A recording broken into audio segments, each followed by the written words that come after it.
नमस्कार। और आज की इस खास चर्चा में आपका स्वागत है। हमारे पास झारखंड की जल प्रणालियों पर कुछ बहुत ही दिलचस्प स्रोत हैं और आज हम इन्हीं के सहारे एक सफर पर निकलने वाले हैं। सोचिए, हम झारखंड के ऊंचे पठार पर खड़े हैं और यहाँ से पानी दो अलग अलग दिशाओं में अपनी कहानी लिखने निकलता है।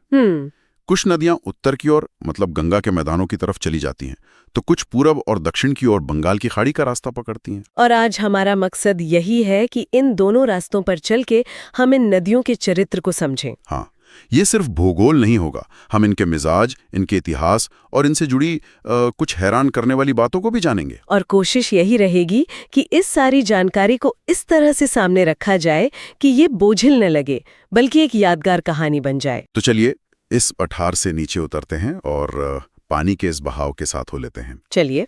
तो इस सफर पर निकलने से पहले एक बुनियादी सवाल।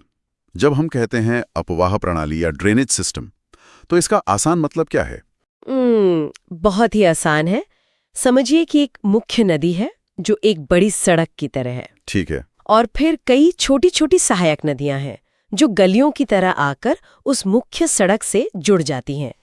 इन सभी का जो मिला जुला नेटवर्क या जाल है, अच्छा, जो एक पूरे इलाके का पानी इकट्ठा करके कहीं ले जाता है, बस उसी को अपवाह प्रणाली कहते हैं। ठीक है।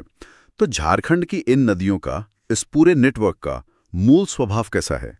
क्या ये हिमालय की नदियों की तरह साल भर पानी से लबालब रहती हैं? यहीं पर सबसे पहली और सबसे बड़ी खासियत सामने आती है। हमारे स्रोतों से पता चलता है कि सोन नदी को अगर छोड़ दें, अच्छा, तो झारखंड की लगभग सारी नदियां बरसाती हैं। बरसाती मतलब पूरी तरह से मानसून पर निर्भर? बिल्कुल। इसका मतलब है कि ये नदियां अपनी जिंदगी के लिए पूरी तरह मॉनसून पर टिकी हैं। जब बारिश होती है तो इनमें जान आ जाती है, लेकिन गर्मियां आते आते इनका पानी या तो बहुत घट जाता है या ये पूरी तरह सूख जाती हैं। ये तो बड़ी अजीब बात है। मतलब एक ही राज्य में ज्यादातर नदियां कुछ महीनों के लिए ही अपने असली रूप में होती हैं। और एक और बात जो मुझे हमेशा नदियों से जोड़कर याद आती है, वो है नाव। क्या इन नदियों में नाव चलाना यानी परिवहन संभव है? ये सवाल बहुत जरूरी है और इसका जवाब झारखंड की जमीनी हकीकत बताता है। ज्यादातर नदियों में नाव चलाना मुमकिन नहीं है। क्यों? इसकी वजह यह है कि झारखंड एक पठारी इलाका है जिसकी जमीन कठोर और चट्टानी है।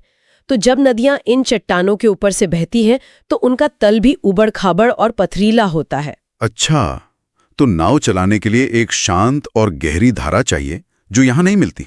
सही पकड़े, लेकिन एक अपवाद है। कोई तो होगा? हाँ, एक है, और यही इसे खास बनाता है। मयूराक्षी नदी, जो राज्य की इकलौती नौगम्य नदी है, यानी जिसमें नाव चल सकती है। सिर्फ एक? सिर्फ एक। ये एक ऐसा तथ्य है जो मयूराक्षी को बाकी सभी नदियों से बिल्कुल अलग खड़ा कर देता है। कमाल है। तो हमारे पास एक ऐसा लैंडस्केप है जहां ज्यादातर नदियां मौसमी है और सिर्फ एक में नाव चल सकती है। आपने शुरू में जिक्र किया था कि नदियां दो मुख्य दिशाओं में बहती हैं। हाँ, चलिए अब उसी पर आते हैं। बिल्कुल। ये बंटवारा ही झारखंड के पूरे नदी तंत्र की एक तरह से चाबी है। एक हिस्सा है उत्तरवर्ती नदियों का। उत्तरवर्ती? ये वो नदियां हैं जो छोटा नागपुर पठार के उत्तरी ढलान से निकलकर उत्तर की तरफ बहती हैं और बिहार में जाकर गंगा या उसकी सहायक नदियों जैसे सोन में मिल जाती हैं। और दूसरा हिस्सा? दूसरा हिस्सा है पूर्ववर्ती या दक्षिणवर्ती नदियों का। ये नदियां पठार के दक्षिणी हिस्से से जन्म लेती हैं और पूरब या दक्षिण का रुख करती हैं। इनमें से कुछ सीधे बंगाल की खाड़ी में जा मिलती हैं, तो कुछ पश्चिम बंगाल में दूसरी बड़ी नदियों का हिस्सा बन जाती हैं। ठीक है, तो जैसा हमने तय किया था, हम पहले उत्तर की ओर बहने वाली धाराओं का पीछा करेंगे। इस रास्ते पर सबसे बड़ा और पहला नाम आता है सोन नदी का। क्या है इसकी कहानी? सोन नदी अपने आप में एक अलग ही किरदार है। जैसा मैंने कहा, ये झारखंड की इकलौती सदानीरा नदी है। सदानीरा यानी जिसमें साल के 12 महीने पानी रहता है? बिल्कुल। ये झारखंड में निकलती नहीं है, बल्कि मध्य प्रदेश के मैकाल पर्वत की अमरकंटक पहाड़ी से निकलकर झारखंड के पलामू और गढ़वा जिलों को बस छूते हुए बहती है और आखिर में पटना के पास गंगा में मिल जाती है। मैंने इसके कुछ पुराने नाम भी पढ़े, सोनभद्र और हिरण्यवाह। हिरण्यवाह का मतलब तो सोने को ढोने वाली जैसा लगता है। क्या इसमें वाकई सोना मिलता था? ये एक दिलचस्प बहस है। हिरण्य का मतलब सोना ही है। प्राचीन काल से ये मान्यता रही है कि इसकी रेत में सोने के कण मिलते थे। आज ये व्यावसायिक रूप से भले ही संभव न हो, लेकिन ये नाम इस नदी से जुड़ी प्राचीन समृद्धि की धारणा को दिखाता है। मतलब ये सिर्फ एक नदी नहीं, एक खजाने का दरिया मानी जाती थी। हाँ, एक तरह से। और इसकी सबसे बड़ी सहायक नदी है उत्तरी कोयल। अच्छा, तो उत्तरी कोयल नदी सोन की सहायक है। इसके बारे में क्या खास जानकारी है हमारे पास? उत्तरी कोयल खुद भी एक अहम नदी है। ये रांची के पठार से निकलती है और सोन में मिल जाती है, लेकिन इसका असली महत्व है इस पर बने कुटकू बांध से, जिसे मंडल डैम के नाम से भी जाना जाता है। जी, ये बांध दशकों से सिंचाई और बिजली उत्पादन की एक बड़ी परियोजना रहा है, हालांकि ये काफी विवादों में भी रहा है। आगे बढ़ते हैं। एक नदी है पुनपुन। इसके जो नाम स्रोतों में दिए गए हैं वो काफी अजीब हैं, कीकट और बमागधी। नाम नहीं है, ये सीधे इतिहास के पन्नों से उठाए गए शब्द हैं। कीकट वो प्राचीन नाम है जो इस पूरे क्षेत्र के लिए इस्तेमाल होता था, खासकर मगध साम्राज्य के शुरुआती दौर में। अच्छा। और बमागधी भी मगध से ही जुड़ा है। तो जब हम इस नदी को इन नामों से पुकारते हैं तो हम असल में उस दौर की बात कर रहे होते हैं जब ये नदियां शायद साम्राज्यों की सीमाएं या महत्वपूर्ण रास्ते हुआ करती थी। वाह, ये तो कमाल की जानकारी है। अब उस नदी पर आते हैं जिसका जिक्र आते ही आध्यात्म और इतिहास दोनों एक साथ जिंदा हो उठते हैं। फल्गु नदी। फल्गु नदी का महत्व शब्दों में बयां करना मुश्किल है। ये सिर्फ एक नदी नहीं बल्कि भारतीय दर्शन का एक जीता जागता प्रतीक है। यही वो नदी है जिसे उस समय निरंजना कहते थे, जिसके किनारे बोध गया में एक पीपल के पेड़ के नीचे राजकुमार सिद्धार्थ को ज्ञान प्राप्त हुआ और वो गौतम बुद्ध बने। और पितृपक्ष के दौरान तो इसका महत्व और भी बढ़ जाता है।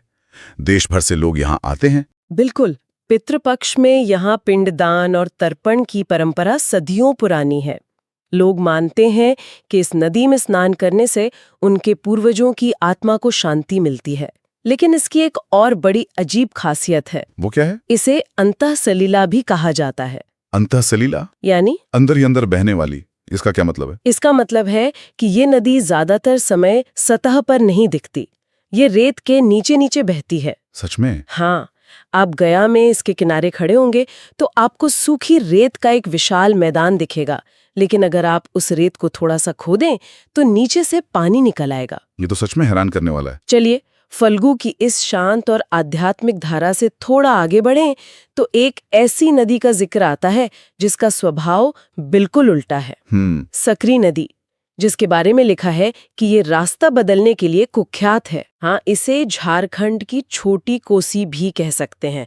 जैसे बिहार में कोसी नदी अपनी विनाशकारी बाढ़ और रास्ता बदलने की आदत के लिए जानी जाती है, ठीक वैसा ही चरित्र सकरी का है। मतलब ये कब अपना रास्ता बदल दे कहना मुश्किल है। बिल्कुल।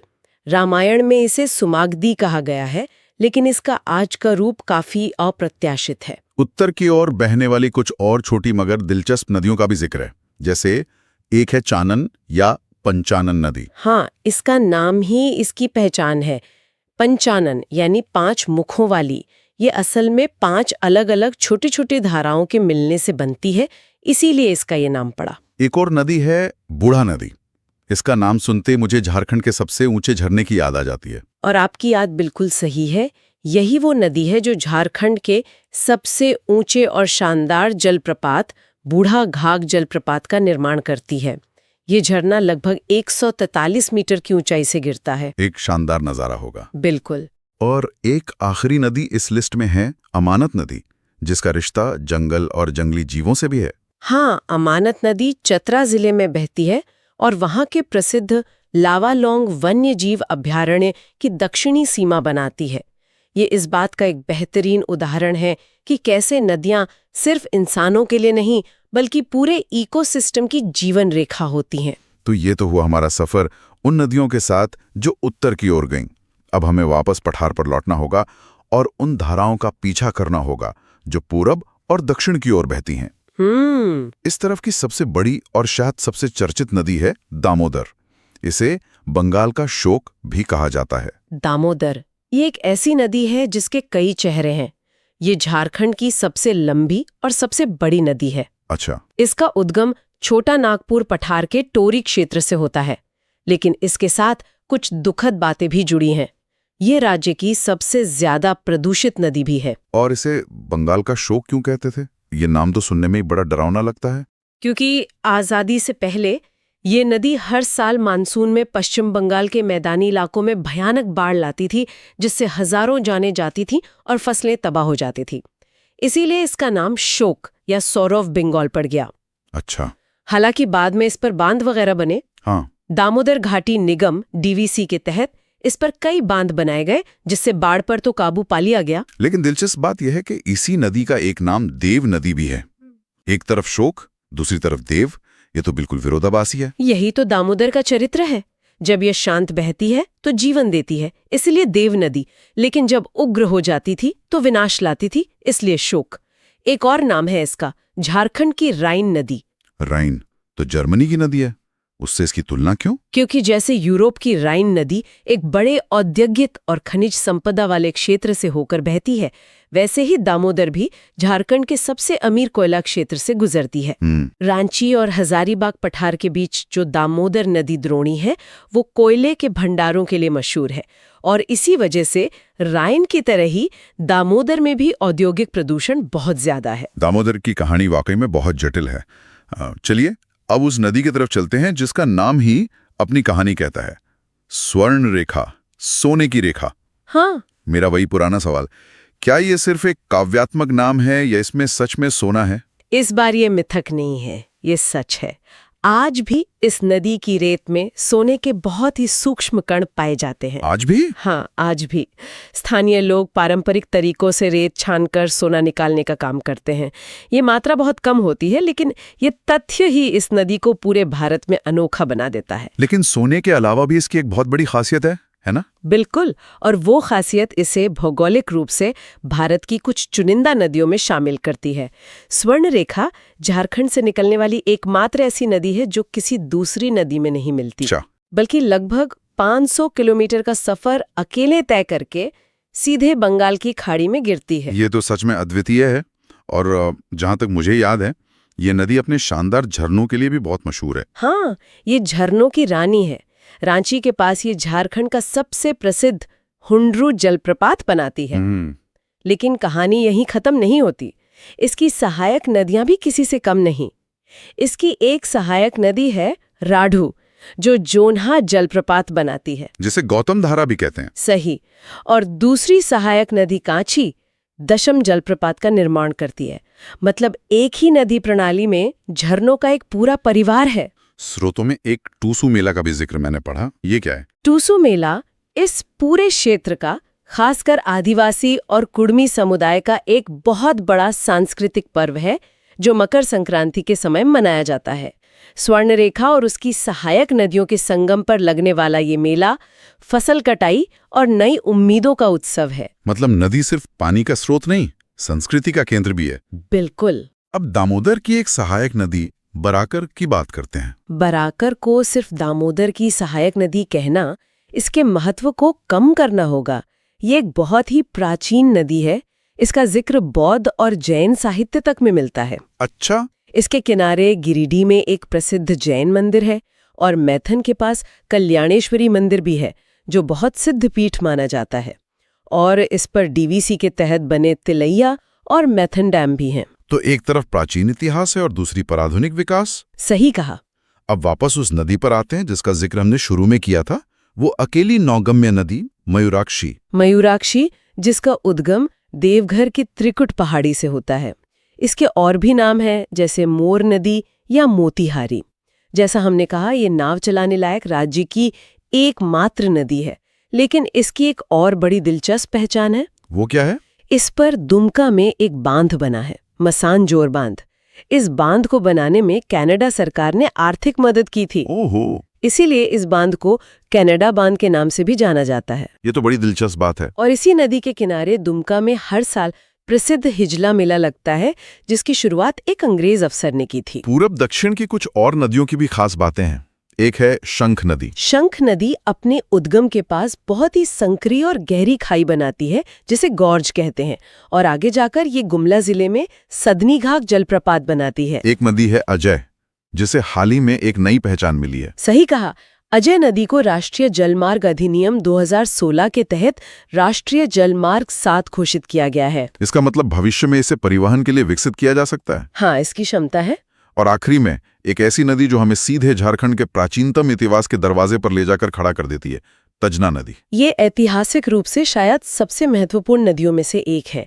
इसके बहाव क्षेत्र में, खास तौर पर खूंटी जिले में, असुर सभ्यता के ढेर सारे अवशेष मिले हैं। असुर सभ्यता, ये कौन थे? असुर झारखंड की सबसे प्राचीन जनजातियों में से एक माने जाते हैं, जिनका मुख्य काम था लौह अयस्क को गलाकर लोहा बनाना। ये भारत के सबसे शुरुआती लौह शिल्पी थे। अच्छा। तिजना नदी के किनारे मिले ईंटों के बने घर, मिट्टी के बर्तन और लोहे के औजार हमें हजारों साल पुराने उस इतिहास से जोड़ते हैं जिसके बारे में ज्यादा लिखा नहीं गया।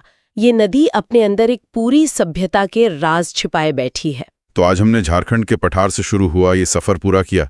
उत्तर में हमने बारामासी सोन को देखा, तो आध्यात्म में डूबी फल्गु को भी, और पूरब दक्षिण में हमने दामोदर के दोहरे चरित्र को समझा, स्वर्ण रेखा के सोने को जाना और तजना के किनारे हजारों साल पुराने इतिहास को छुआ। बिल्कुल, ये सिर्फ पानी की